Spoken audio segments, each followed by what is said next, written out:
अस्सलामु अलैकुम जी।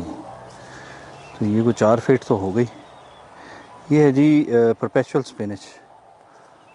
और इसका 2 पौधे यहाँ बचे थे जो लगाए, उसमें से ये देखें, ये तो सीड पे आ गए। और दूसरा जो है ये अभी इसके पत्ते बड़े हैं, साइज़ में हैं। और ये लगता है कि अभी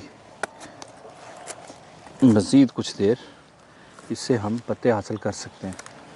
तो सुनने तो यही आया है कि जी परपेचुअल स्पिनच जो है ये सारा साल चलती है, लेकिन इसका ग्रो होना हमारे यहाँ एक बहुत बड़ा टास्क था कि कितनी मरतबा लगाए हैं। इस दफ़ा भी काफ़ी सीड लगाया था, तो सिर्फ 2 पौधे जो हैं वो सरवाइव कर सके हैं।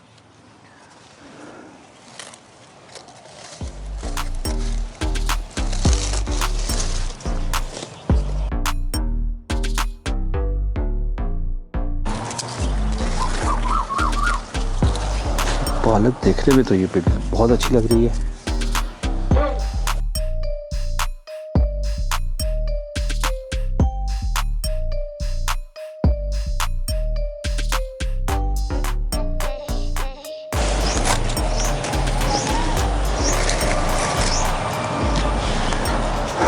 इस पे देखेंगे ऊपर तक ये निकला जा रहा है। यहाँ से ये पत्ते तोड़ रहे हैं तो इसके साथ छोटे छोटे पत्ते और मज़ीद निकल रहे हैं इस स्टेम के साथ। ये स्टेम बन गई है इसकी।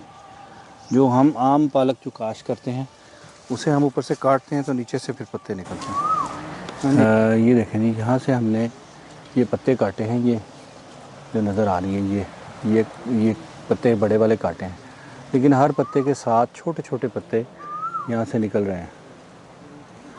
यहाँ पर छोटे छोटे 3-4 पत्ते हर पत्ते के साथ निकल रहे हैं। तो ये देखें तो ये ऊपर एक वो शाख है, एक ये शाख है, और ये स्टेम इसकी चलती चली जा रही है। और ये देखें कि ये हमने पत्ते यहाँ से, ये पत्ते जो है यहाँ से मैंने काटे हैं, और ये अंदर से इसके साथ से छोटे छोटे पत्ते मज़ीद निकल रहे हैं। ये फिर शाखें बनेगी, कैसे होगा ये देखें। ये शाख एक निकल गई। ये वाला जो पौधा है इसने सीडलिंग स्टार्ट कर दी है, सीडिंग स्टार्ट हो गई है उसकी। और ये आज की पालक हमने हार्वेस्ट की है इनसे, एक पौधे से। तो इसका मतलब ये है कि ये अगर ये पौधा कामयाब हो जाए हमारे यहाँ पे, हमारे मौसम के साथ चल जाए, तो वाकई ये काफ़ी अच्छी क्रॉप दे सकता है। तो दुआ कर रहे हैं कि ये सीड हमारा इस दफ़ा तैयार हो जाए, तो इंशाल्लाह इसे ग्रो करते हैं। सी यू नेक्स्ट टाइम। अल्लाह हाफ़िज़।